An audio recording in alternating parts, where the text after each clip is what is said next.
नई नई मजेदार कहानियाँ देखने के लिए अभी चैनल को सब्सक्राइब करें और बेल आइकन जरूर दबाएं। सोहेल खान शहर के एक जाने माने बिल्डर का इकलौता लड़का। सोहेल ने हाल ही में अपना कॉलेज कंप्लीट किया है। सोहेल के डैड मिस्टर खान चाहते हैं कि वो उनके बिजनेस में हाथ बटाए, लेकिन सोहेल के लिए लाइफ का मतलब है दोस्त, पार्टी और अय्याशी। Sohail, I love you. I love you too, baby. In fact Sohail Khan हर खूबसूरत लड़की से प्यार करता है। ये क्या बात हुई? जाओ, मैं जा रही हूँ। बाय। सोहेल के अब्बू अम्मी सोहेल को लेकर डिस्कशन करते हैं कि आखिर क्या किया जाए कि सोहेल लाइन पर आ जाए। सोहेल जिंदगी को लेकर बिल्कुल संजीदा नहीं है। सब तुम्हारे लाड़ प्यार का नतीजा है। अरे अभी उम्र ही क्या है उसकी, आप खामखा परेशान होते हैं। बच्चा है, समझ जाएगा। आप अपने दिन भूल गए, कैसे चक्कर लगाया करते थे हमारे मोहल्ले के, काम धाम छोड़कर वो भी। मैंने सोच लिया है क्या करना है। क्यों ना सोहेल की शादी करवा दे। मेरी नजर में एक लड़की भी है, मेरे दोस्त कासिम की बेटी शाजिया। शाजिया अच्छी बच्ची है, लेकिन गांव में पली बड़ी है। वो सोहेल की पसंद नहीं है। सोहेल कभी नहीं मानेगा। अरे उसको मानना पड़ेगा। सोहेल देर रात घर लौटता है। मिस्टर खान उसका इंतजार कर रहे हैं। हाय डैड, आप अब तक जाग रहे हैं? अरे तुम्हें एक खुशखबरी देने के लिए जागा हूँ भाई। मैंने तुम्हारी शादी तय कर दी है मेरे मरहूम दोस्त कासिम की बेटी शाजिया से। व्हाट? वो गांव की गवार शाजिया? नो वे डैड, कहाँ मैं कहाँ वो। मैं ये शादी नहीं करूंगा। तो ठीक है फिर, जायदाद से बेदखल होने के लिए तैयार हो जाओ। फैसला तुम्हारे हाथ में है। अगले हफ्ते शादी या फिर।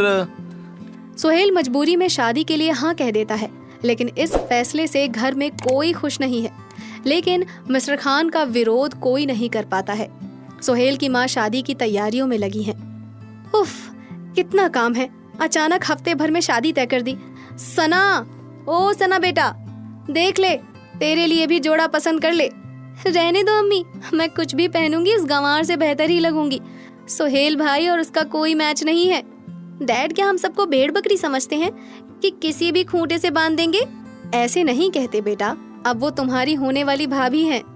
शाजिया दुल्हन बनकर बैठी बारात का इंतजार कर रही है और उसकी सहेली उसे चिढ़ाते हुए कहती है, वाह शाजिया, तेरी तो भाग खुल गए। इतना हैंडसम और अमीर लड़का, बात हुई या नहीं? बताना, हनीमून के लिए कहाँ जा रहे हो? चुप कर। ओहो, शर्मा गई का? सच बताना, मन में लड्डू फूट रहे हैं ना? कल तेरी सुहागरात होगी, वो तेरा घूंघट उठाएगा, फिर तुझे बाहों में भरेगा और फिर। तभी वहाँ शाजिया की अम्मी आ जाती है और सबको शाजिया को अकेला छोड़ने के लिए कहती है। ए लड़कियों, क्यों परेशान कर रही हो? अम्मी, मुझे बहुत घबराहट हो रही है। घबरा मत बेटी, बहुत नसीबों से ऐसा घर मिलता है। देख तो कितनी सुंदर लग रही है इस जोड़े में। सोहेल और शाजिया का निकाह हो जाता है। शाजिया दुल्हन बनकर सोहेल के कमरे में आ जाती है। कमरे में सना और उसकी मम्मी भी हैं। अम्मी, समझा दो इस जाहिल को इस घर के तौर तरीके। चुप करो सना। शाजिया बेटा, इसकी बात का बुरा मत मानना। अचानक सब तय हो गया ना, इसलिए जरा नाराज है। चलो सना, अब हम चलते हैं। शाजिया अकेली बैठी सोहेल का इंतजार करती है। रात 2 बजे सोहेल कमरे में आता है। उसने पी रखी है। दुल्हन मेरी दुल्हन कहकर वो शाजिया का घूंघट उठाता है। क्या सोचकर तुम्हें लगा कि तुम मेरी बीवी बनने के लायक हो? मैं सोहेल खान हूँ। शहर की खूबसूरत से खूबसूरत लड़की मुझ पर जान देती है। आपने ही हमसे निकाह किया है? किया नहीं, जबरदस्ती करवाया गया है और अब इसकी सजा तुम्हें मिलेगी। मेरी बीवी का दर्जा तुम्हें कभी नहीं मिलेगा। हाँ, मेरे साथ रात गुजारना चाहो तो गुजार सकती हो। सोहेल किसी लड़की का दिल नहीं तोड़ता। ऐसा कहकर सोहेल शाजिया को बाहों में भर लेता है। इसी तरह से 3 महीने बीत जाते हैं और ईद आ जाती है। शाजिया के ससुराल में वो उसकी पहली ईद है। ईद की जोरों शोरों से तैयारियां चल रही हैं। अरे बहू, सब सामान देख लिया ना? ऐन वक्त पर कुछ कम तो नहीं होगा? कम से कम 200 लोगों की दावत होगी ईद के मुबारक मौके पर। आप चिंता ना करें अम्मी, सब तैयारियां हो गई हैं। शिरकोरमे के लिए ड्राई फ्रूट्स मंगा लिए हैं। अहमद चाचा को मटन का ऑर्डर अबू ने दे दिया है। तभी सुहेल वहां से निकलता है। सुनिए, कम से कम आज बाहर ना जाएं। आज आखिरी इफ्तारी है। रोज इतने लोग आ रहे हैं, रात में चांद भी देखना है, कल ईद भी है। तुम मुझे सिखाने की कोशिश मत करो, मैं वही करूंगा जो मेरा मन होगा। बेहतर है तुम कल अपनी अम्मी के घर चली जाओ। कल ईद है और मैं नहीं चाहता मेरे किसी दोस्त को पता चले कि मेरी शादी किसी गवार से हुई है। शाम को इफ्तार पार्टी शुरू हो जाती है। मेहमान आ जा रहे हैं, लेकिन ना तो सुहेल घर लौटता है, ना ही सना कहीं दिखाई देती है। ये सुहेल और सना दोनों नजर नहीं आ रहे। तुमने उन्हें देखा क्या शाजिया? सुहेल का तो पता नहीं अम्मी, लेकिन सना तो अभी यहीं थी, मैं देखती हूँ।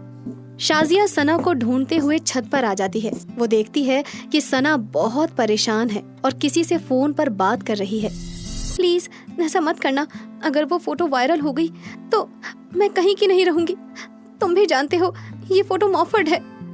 ये फोटो नकली है, ये बात तुम और मैं जानते हैं, लेकिन तुम किस किस को इस बात की सफाई दोगी? बेहतर यही है कि अभी 5 लाख रुपए मेरे अकाउंट में ट्रांसफर करो। शाजिया आकर फोन छीन लेती है और कहती है, तुम किसे धमका रहे हो? तुमने सना को अकेला समझा है क्या? जानते हो ना इस तरह किसी लड़की को धमकाना गुनाह है। मैं अभी तुम्हारी पुलिस कंप्लेन करती हूँ। रहा सवाल फोटो वायरल करने की धमकी का, तो सना की फैमिली को उस पर पूरा यकीन है और तुम ये करके तो देखो, हम सब संभाल लेंगे। ऐसा कहकर शाजिया फोन काट देती है। सना शाजिया के गले लग जाती है और रोते रोते सारी बात बताती है।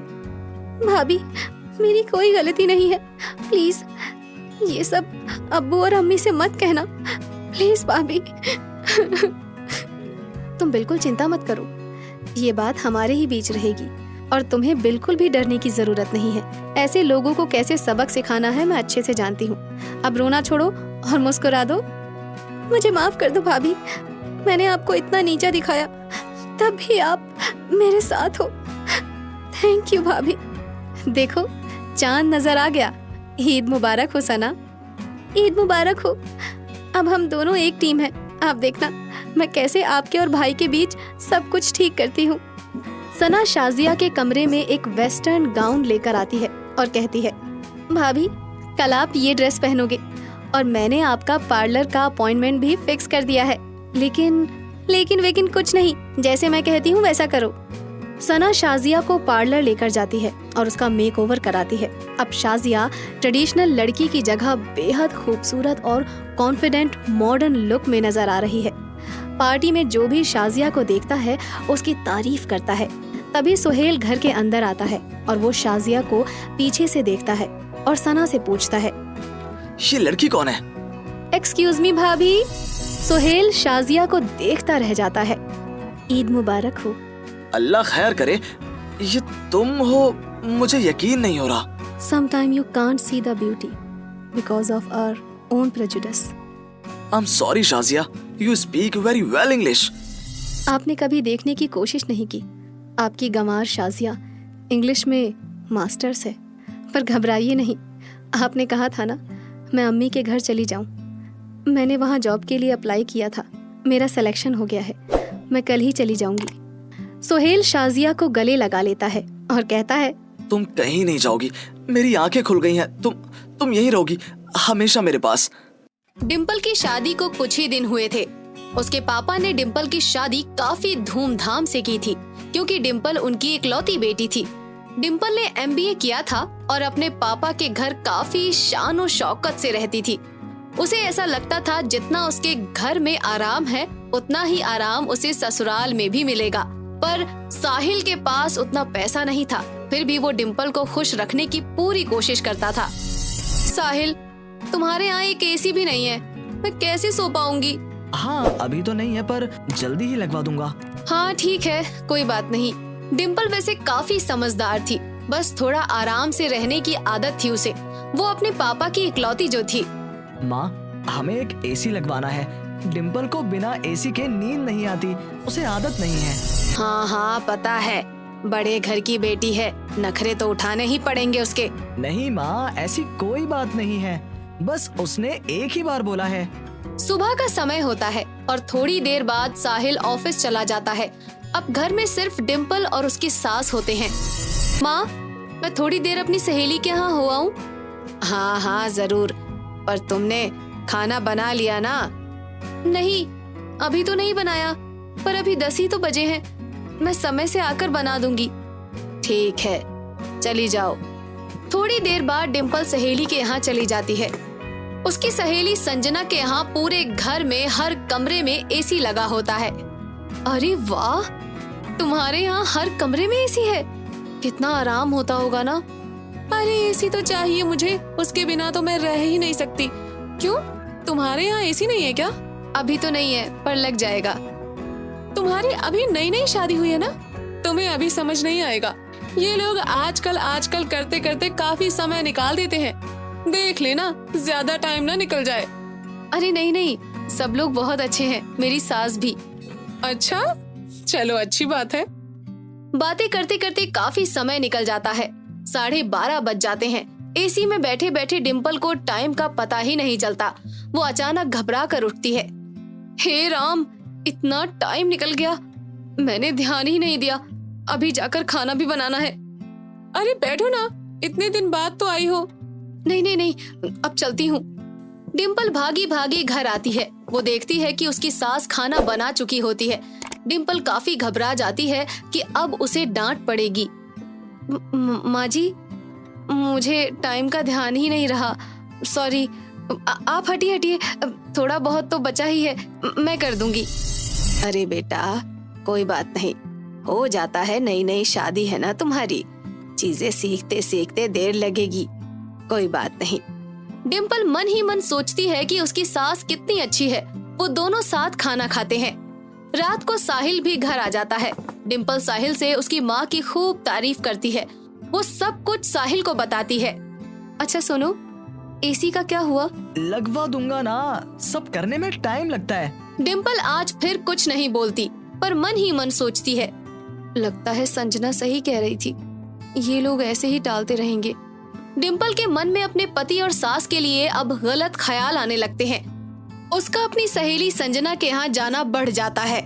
एक दिन वो बिना बताए बाजार में एसी देखने चली जाती है।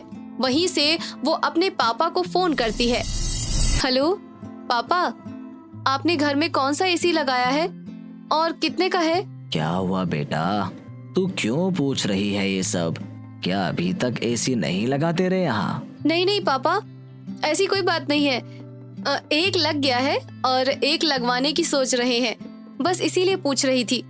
वो झूठ बोल देती है क्योंकि वो अपने पापा को परेशान नहीं करना चाहती थी। थोड़ी बहुत सब्जी वगैरह लेकर वो वापस अपने घर आ जाती है और जल्दी जल्दी सबके लिए अच्छा सा खाना बना देती है। अरे वाह डिम्पल, आज तो खाना बहुत ही अच्छा बना है, कमाल ही कर दिया। डिम्पल एसी की बात को लेकर थोड़ा अपनी सास और पति से नाराज होती है। वो ठीक से जवाब नहीं देती। क्यों, रोज नहीं बनता क्या? अरे क्या हुआ तुम्हें, ऐसे क्यों बोल रही हो? तुम्हें तो मेरी हर बात बुरी लगती है। क्या हुआ बेटा, कोई बात है तो बताओ। नहीं, कोई बात नहीं है। सब चुपचाप खाना खाने लगते हैं। अगले दिन वो फिर से संजना के यहाँ एसी की ठंडी हवा में कुछ देर बैठने चली जाती है। लग गया एसी तेरे यहाँ? अरे अभी कहाँ, तुम शायद सही कह रही थी, ये लोग ऐसे ही टालते रहते हैं, पर अब कर भी क्या सकते हैं। थोड़ी देर बैठकर डिम्पल वापस घर आ जाती है। घर जाकर देखती है कि साहिल नया फ्रिज फिट करवा रहा होता है। अब तो खुश होना माँ, काफी टाइम से कह रही थी तुम नए फ्रिज के लिए, अब आ गया ना पसंद का। अरे डिम्पल, तुम भी आ गई। देखो ये फ्रिज कैसा है। डिम्पल फ्रिज देखकर अंदर ही अंदर आग बबूला हो जाती है। अच्छा, इसलिए एसी नहीं आ रहा था, क्योंकि फ्रिज चाहिए था ना इन्हें। अब समझ आया। वो अपने कमरे में जाकर अपने पापा को फोन करती है। पापा, मुझे थोड़े दिन के लिए अपने घर आना है। क्या हुआ बेटा, सब ठीक है? हाँ पापा, सब ठीक है, बस आपकी याद आ रही है। वो साहिल और अपनी सास से पूछकर 2-3 दिन के लिए घर चली जाती है। वहाँ वो काफी आराम से रहती है और एक दिन अपने पापा को एसी वाली बात बता देती है। बेटा, ऐसा गलत नहीं सोचते, वो लोग बहुत अच्छे हैं। हो सकता है थोड़ा पैसा कम हो, पर ऐसा जानबूझकर तुम्हें परेशान करें ऐसा तो बिल्कुल नहीं है। फिर पापा वो एसी क्यों नहीं लगवा रहे? आप तो जानते ही है ना कि मैं बिना एसी के नहीं रह सकती। लगवा देंगे बेटा, थोड़ा एडजस्ट करना सीखो। उन लोगों को समझो, घर को समझो, थोड़ा पेशेंस रखो। चलो तुम्हारा मूड ठीक करने के लिए आज पार्टी देता हूँ। शाम को एक बहुत अच्छी सी पार्टी होती है। डिम्पल का मन थोड़ा बदलता है। वो काफी सारे अपने पुराने दोस्तों से मिलती है। कुछ दिन बाद ही उसके वापस जाने का दिन आ जाता है। बेटा अच्छे से रहना, एसी लग जाएगा। उनको उसके लिए परेशान मत करना। साहिल और उसकी माँ डिम्पल को देखकर काफी खुश होते हैं, पर डिम्पल उखड़ी उखड़ी ही रहती है। और क्या क्या किया पापा के यहाँ? बहुत मजा किया होगा नहीं? हाँ, और सबसे ज्यादा तो नींद पूरी की। वहाँ तो हर कमरे में एसी है ना। साहिल समझ जाता है पर कुछ नहीं बोलता। कुछ ही दिन बाद डिम्पल का बर्थडे आ जाता है, पर वो खास खुश नहीं होती। उसको ऐसा लग रहा होता है जैसे उस घर में उसकी कोई कीमत नहीं है। वो कटी कटी सी रहने लगती है और वो अपने कमरे में ही रहती है। शाम को उसके नाम से एक गिफ्ट आता है। गिफ्ट? मेरे लिए? जो चाहिए वो तो मिल ही नहीं रहा। अब पता नहीं क्या दिया है। वो देखती है काफी बड़ा सा कुछ आया हुआ होता है। वो बेमन से डब्बे का टेप हटाती है। जैसे जैसे वो खुलने लगता है उसके चेहरे पर खुशी आने लगती है, क्योंकि उसमें एसी होता है। वो खुशी के मारे उछल पड़ती है। क्यों, पसंद आया? वो मैं इतनी देर में डिम्पल के पापा भी आ जाते हैं। पापा आप? हाँ, पापा को मैंने ही बुलाया है। अगर ये नहीं होते तो प्लान कैसे काम करता? प्लान? फिर उसको सब बताते हैं कि ये सब प्लान था कि एसी बर्थडे पर ही आएगा। हाँ बेटा, साहिल मुझे पहले ही बता चुके थे कि तुम एसी के लिए उससे जिद कर रही हो, और वो तो लेने ही वाले थे। मैंने ही कहा थोड़ा रुक जाओ, उसका बर्थडे आने वाला है, उसे सरप्राइज देंगे। तब तक थोड़ा सिचुएशन का मजा लेते हैं। ओह नो, आप सबने मुझे अच्छा पागल बनाया। चलो बाबा, अब तैयार हो जाओ, शाम को छोटी सी पार्टी भी है। बेटा इतना अच्छा परिवार मिला है, इनको कभी कोई दुख मत पहुंचाना। साहिल, माँ, मुझे माफ कर दीजिए। मैंने आपको कितना गलत समझा। सबकी आंखों में थोड़े थोड़े आंसू होते हैं।